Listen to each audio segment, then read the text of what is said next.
कितनी ही बार दिल करता है किसी एहसास को शब्द देने का।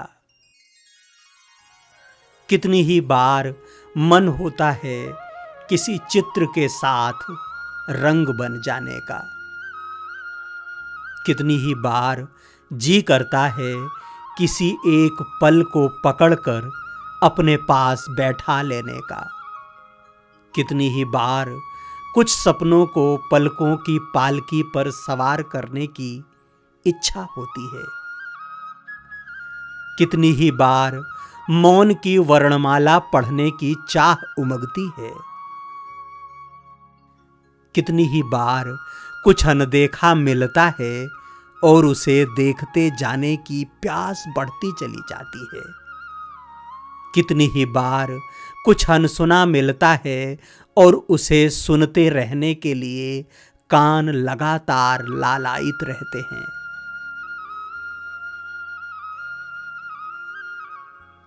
ये वीडियो वही एहसास, वही पल, वही रंग, वही मौन है।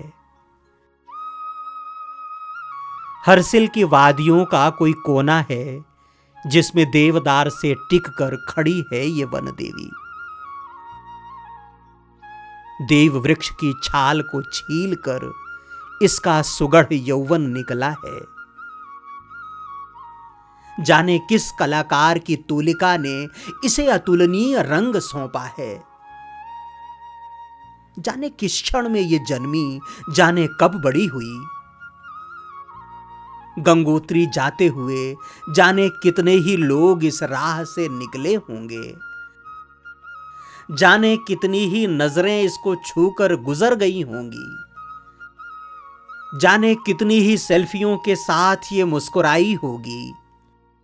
समय के रथ के जाने कितने ही पहियों को इसने घूमते हुए देखा होगा। मोटर गाड़ियों पर बैठकर फर्राटे से निकल जाइए तो इसकी पुकार सुनाई नहीं देती। इसका आमंत्रण पत्र हाथ तक नहीं आता। इसका मधुर गीत सुनाई नहीं देता। लेकिन अगर इस राह में पैदल हैं तब तो ये वनदेवी रोक ही लेगी हर हाल में। इस शीतल शांत वन में जाने क्या क्या बतियाएगी। जाने कौन कौन से किस्से सुनाएगी। जाने किन किन दृश्यों के दर्शन कराएगी। पेड़ से प्रकट हुई ये वनदेवी न तो कोई तीर्थ है, न कोई विशेष स्थान, न कोई मंदिर, न किसी पर्वत का शिखर। ये सागर में गोताखोरी और आसमान में उड़ान का रोमांच भी नहीं है। यमुनोत्री गंगोत्री की तरह पुराणों ने इसकी कथा नहीं सुनाई है। इस पर न ऋचाएं रची गई हैं और न मंत्र गाए गए हैं। यात्राओं पर लिखी पुस्तकें इस स्थान का पता नहीं बताती। गूगल मैप भी इस वनदेवी के पास तक नहीं पहुंचा पाता। इसलिए कोई यहां क्यों रुकेगा? यहां तो वही रुकेगा जिसकी संवेदनाओं को इसकी आवाज सुनाई देगी। यहां उसी के कदम रुकेंगे जिसके तीसरे नेत्र को इसका रूप दिखाई देगा। यहां वही ठहरेगा जिसे पत्तों के साथ नाचना और जड़ों के साथ धरती से नातेदारी करना आता होगा। यहां उसी के लिए बैठका है जो किसी भी पेड़ में पीठ टिकाकर बैठा रहे चाहे जब तक। घने वनों की फुनगी पकड़कर नीचे उतर रहे आसमान को अपनी बाहों में भर ले। यहां वही रुकेगा जिसे इस भागती दुनिया में रुकने की कला आती होगी। अगर रुकना, देखना, सुनना और महसूस करना आता है तो इस वन देवी की संगत किसी और लोक से साक्षात्कार कराएगी। हरियाली के साम्राज्य में इसके चेहरे की लाली जीवन के तमाम रंगों से परिचय कराएगी। इसका गुनगुनाया हुआ गीत हवाओं की पीठ पर बैठकर हौले हौले आत्मा के आंगन में उतरेगा। इसका संदेश सोचने के लिए विवश करता रहेगा युगों युगों तक, जन्म जन्म तक। इस वन देवी की सोहबत में तनिक देर के लिए बैठिए तो ये उन ऋषियों की कहानी भी सुनाएगी जो हजारों साल पहले उसके आसपास से गुजरे थे। उस भगीरथ के बारे में भी बताएगी जिसने इसी तरह किसी देवदार वृक्ष के नीचे बैठकर मां भागीरथी को धरती पर उतारने के लिए बरसों बरस अपने तन मन को तपाया होगा। वो बताएगी कि किस तरह बर्फ से गलने और जलने के बाद भी उसके देश में जिंदगी मुस्कुराती और गुनगुनाती है। किस तरह बर्फ की घाटियां आसमान से उतरकर उसके गालों पर स्नेहिल चुंबन लेती हैं।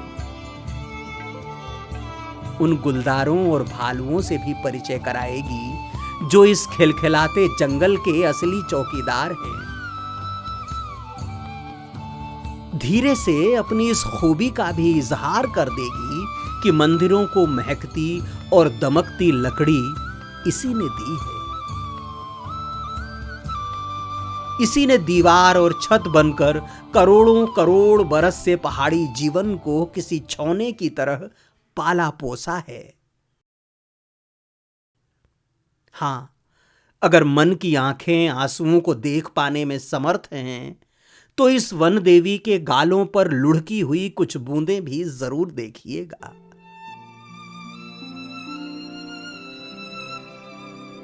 अभी अभी कुछ लोग इस राह से निकले हैं जिन्होंने अपनी मोटर गाड़ियों का धुआं इसके सीने में उतारा है।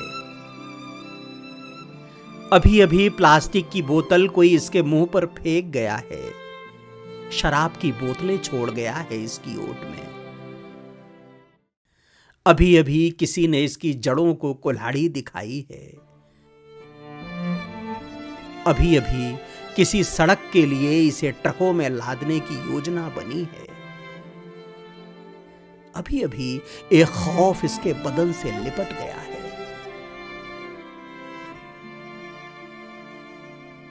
अगली बार जब कभी गंगोत्री के लिए हरसिल की इस राह से गुजरिए तो इस वन देवी से जरूर मिलिएगा।